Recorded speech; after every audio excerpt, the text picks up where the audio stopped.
Ya, nosotros, viendo y analizando un poco la ponencia que tenías ahí, nos surgió lo siguiente, pensando, digamos, en un nuevo programa, ¿verdad?, basado en la EREC y todo, ¿cómo pretende, ya esa es como una inquietud de nosotros, cómo pretende la EREC responder a una pluralidad de colegios y además una segmentación educacional tan fuerte como la que hay en Chile? Porque si uno ha viajado a otros lados, por ejemplo, se da cuenta que se parecen los sistemas educativos. En otros países no hay, por ejemplo, sistema privado, pero Chile es un país tremendamente segmentado en todas las áreas, incluye la educativa fuertemente. Entonces, ¿cómo la EREC pretende responder a este tremendo desafío para estos profesores, ¿verdad?, que tienen que implementar una clase de calidad, con un buen programa, respondiendo sobre todo a las inquietudes de los estudiantes? Es que yo creo que la alternativa aquí no tiene que ver con rigidizar las soluciones. Yo creo que las estructuras que son más estables son las estructuras flexibles, aquellas que dan cuenta de la variabilidad de fondo con la cual uno se enfrenta. Entonces, yo creo que la EREC puede dar una buena solución desde la perspectiva que entregue ciertos principios lógicos con los cuales ir a abordar temáticas generales que van a aparecer, pero que si tú la vas cada día rigidizando y concretizando más, deja de ser útil, porque no responde a la cuestión en donde se está efectivamente desarrollando. Entonces, uno de los elementos novedosos que hay que introducir a la EREC es la condición de lo flexible, ¿ya? Que no es lo mismo de cualquier cosa, no, si no estamos diciendo de cualquier cosa, estamos diciendo de lo flexible, porque el principio común es que debe ser capaz de representar una solución cristológica para el mundo en la Iglesia Católica o en la Iglesia Protestante, porque el hermano que está acá, pero el principio común es que tiene que ser una solución cristológica, ¿te fijas? Pero sobre eso debe haber la suficiente flexibilidad para que dé cuenta no solo de las realidades educacionales diversas, sino que además de los momentos histórico-personales diversos de los grupos en cuestión, porque va a ser útil y va a ser, digamos, un instrumento de trabajo en la medida que sea capaz de responder a cada uno de los sujetos y no sea una lógica impuesta. Y entonces lo que hay que trabajar ahí son ciertos principios lógicos. ¿De dónde van a surgir esos? De las conversaciones con nosotros y de la conversación con los alumnos y con otros profesores y con otros apoderados, porque la lógica es que esto tiene que ser construido en su conjunto, porque es un bien para el conjunto de la sociedad, ¿ya? Entonces tiene que ser construido en su conjunto. Nosotros, la verdad es que tuvimos una gran inquietud conforme a los nuevos tiempos, ¿no es cierto?, a los cambios, a las nuevas eras y todo lo que conlleva este cambio universal. Entonces dijimos que cómo enfocar o guiar a los adolescentes desde la religiosidad, el tema del hedonismo, narcisismo e individualismo dentro de la clase de religión. La pregunta se le hace al alumno desde ¿qué quieres conversar? Y justifica por qué quieres conversar de eso. Entonces tú después de eso le pides que él haga la investigación. Y en esa investigación tú vas acompañando la recolección de fuentes bibliográficas, que habitualmente los alumnos lo saben hacer, y colocan en un mismo nivel de importancia lo que ven en Facebook con lo que aparece en una buena base de datos de información. Entonces tú le vas ayudando a seleccionar eso. Entonces estás trabajando con un principio que dice que es aquí yo hago lo que yo quiero hacer, ¿cierto? Pero mientras él va haciendo lo que él quiere hacer, tú le vas ayudando a que cada uno de los contenidos que aparecen tú se los vas ilustrando y se los vas iluminando con elementos de reflexión espiritual católica. Entonces tú consigues que él investigue lo que a él le interesa, pero tú le muestras cómo el Evangelio para cada una de esas cosas tiene reflexiones y tiene posibilidades.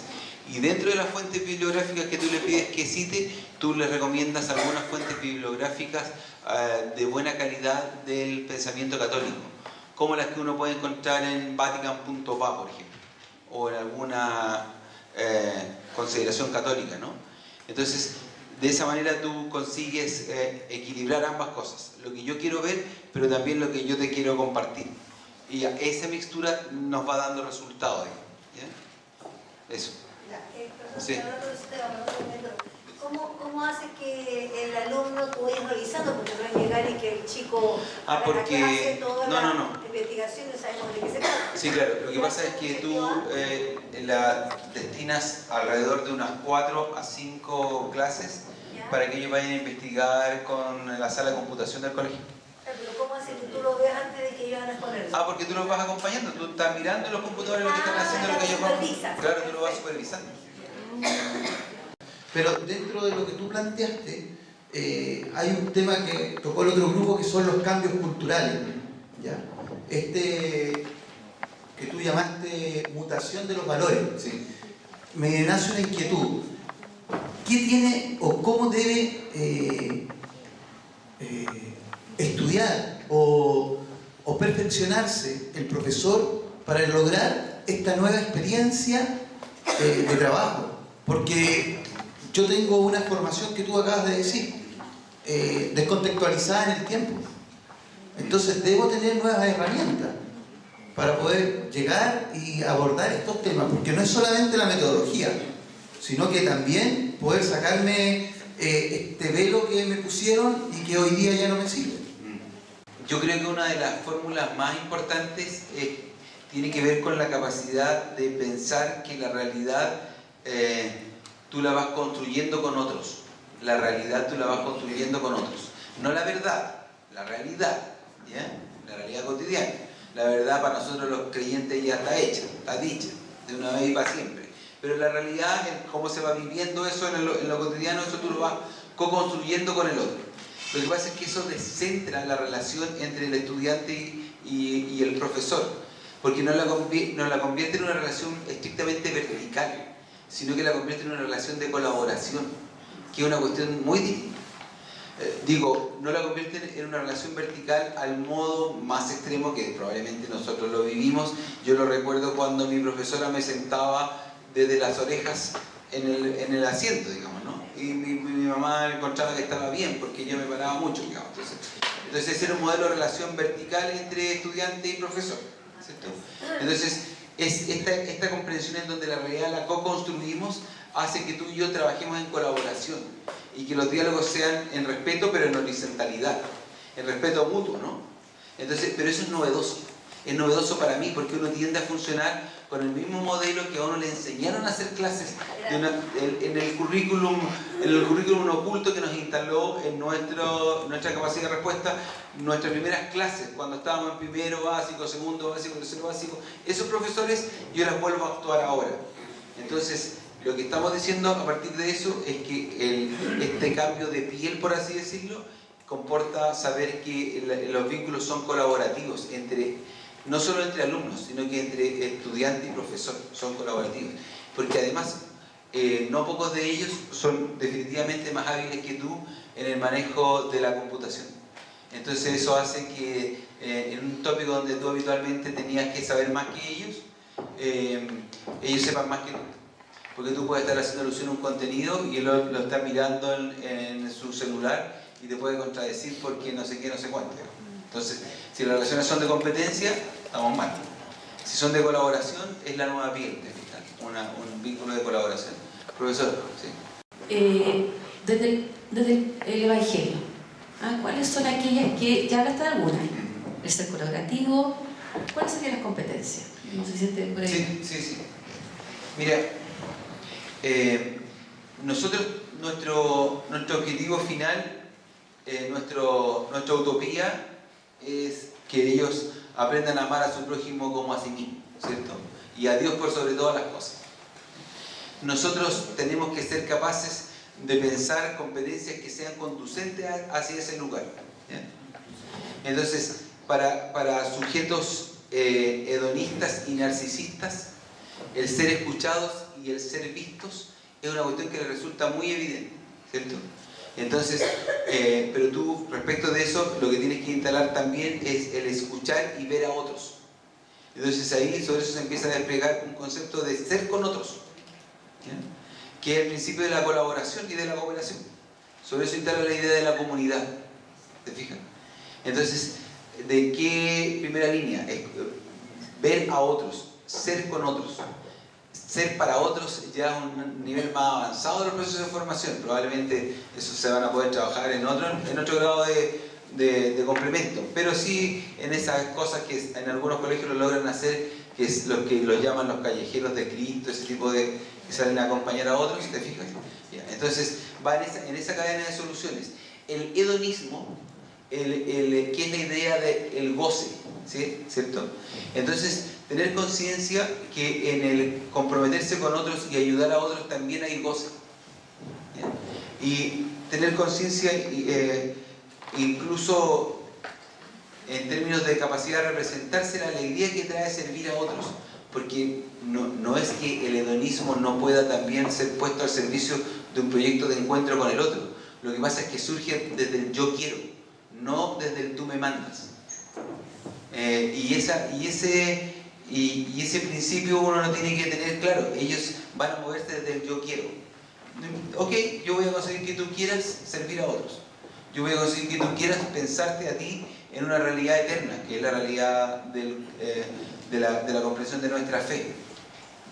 Que no sea el hedonismo el obstáculo para que no conozcan a Cristo. Que no sea el narcisismo el obstáculo para que no conozcan a Cristo. Porque a mí no me importa que tú tengas tus 15 minutos de fama, si esos 15 minutos de fama te permiten meditar sobre la persona de Cristo, digamos, ¿no? Y eventualmente después darte cuenta de tus propias contradicciones. A mí no me preocupa que sea narcisista, me preocupa que ese narcisismo le permita a él lucirse para que haga sus propias contradicciones en relación a lo que gana y lo que pierde siendo narcisista. No hay ni una posibilidad de detener el Evangelio, no hay ni una posibilidad de detener el Evangelio. Lo único que tenemos que ser capaces es de encontrar la vuelta suficiente para que el sujeto se percate de la ventaja que tiene ser creyente, aun cuando lo quiere vivir en clave individualista, porque finalmente eso se puede mutar hacia una clave colaborativa y de comunidad, ¿ya? Pero nos obliga a nosotros a ser creativos, ¿cierto? Quería volver unos pasos atrás con respecto al caso tuyo del colegio, tu experiencia del Villa María. La verdad las cosas que yo hacía una comparación de la siguiente. Trabajar en Villa María es algo completamente distinto a trabajar en un colegio periférico o un colegio con problemas. Mi consulta es, en el Villa María no hay resentimiento social. En el colegio municipal yo hago clases con alumnos que solamente van a la marcha a destruir por resentimiento social. ¿Cómo nos convences de que ellos no son los culpables de la sociedad que existe ahora? La religiosidad de los jóvenes hoy día, relacionada con esta cultura postmoderna, pero acá en Chile hay otras variables que probablemente condicionan también el tipo de religiosidad y tienen relación con la situación de estratos sociales, distintas culturas, etc. ¿Qué podrías decir sobre eso en relación a cómo se está expresando y si hay diferencias o solo matices? La religiosidad, por ejemplo, en los sectores que se sienten más discriminados de los jóvenes, estos que si van a un supermercado probablemente los van a registrar porque son sospechosos de robo, o los que son más tratados, digamos, con sospecha en las calles, etc. A diferencia de otros jóvenes que tienen probablemente la evidencia de un futuro asegurado, al menos económicamente. Eso en relación con la religiosidad y las consecuencias que tiene también para la clase de religión. Yo creo que un chico que le entrega importancia central a su vida ir a las protestas para romper los semáforos, él está frente a sí mismo, frente a su comunidad en un estado de desafío y de agresión muy alto, ¿cierto? Eso no hay ni una duda de eso. Entonces, la fórmula de incorporarlo a una reflexión comunitaria tiene que ser capaz de recuperar qué signos de amor y de compromiso hay en él. No el que yo le propongo de un modo clásico como en la iglesia. Lo digo del mismo modo que la profesora compartía de que Dios no puede amar como un padre a la hija que está siendo violada. No, de esa manera no lo va. Dios es imposible que la ame como un padre, porque ese padre lo destruye. Entonces, las soluciones en torno a una comunidad en la cual él se tenga que sentir integrado y protegido, en ese chico eso nos da soluciones, porque no representa su estado vital, está muy distante de su estado vital. Entonces, el esfuerzo sería hacerse la pregunta, ¿desde dónde tú estás otorgándole sentido a lo que haces? Porque allí hay una clave de sentido para él, incluido solo la rabia. ¿Se fijan? Y la rabia es bajo la solución de lo destructivo. ¿Qué esperas tú que cambie? Que necesitas destruirlo todo. ¿Qué estás esperando que cambie? Porque lo que estoy mostrando detrás de eso es acompañar la reflexión y el encuentro desde el estado en que el chico se encuentra, que es un estado en donde las fórmulas comunitarias clásicas no sirven, no nos sirven. Entonces, el primer esfuerzo allí es intentar recuperar el significado de lo que él está haciendo para él, para que desde allí ayudarle a que ese significado se modifique hacia una fórmula que le permita cohabitar. Si él no está cohabitando, él lo que está haciendo es intentando destruir los sistemas. Pero ese principio es este. Las expresiones comunitarias con las cuales yo presento el Evangelio tienen que ser capaces de ser modificadas en función del auditorio que lo recibe, en función de los chicos con los cuales yo estoy co-construyendo este proceso del encuentro con Cristo, porque en muchos momentos esas expresiones comunitarias comportan un grado de sufrimiento a quien las escucha. Entonces yo tengo que estar atento para poder irlas regulando. Así dicho, entonces, ¿qué es lo que yo tendría que cambiar como profesor de religión? Yo creo que lo que habría que instalarse es una disposición mía, en donde yo tengo que llevar a mis estudiantes a una comprensión que lo que busca la propuesta de fe católica es lo que dijimos en un principio: aprender a amarse los unos a los otros y amarse a sí mismo. Y esa fórmula resiste múltiples lenguajes con tal de que conduzcan hacia ese objetivo.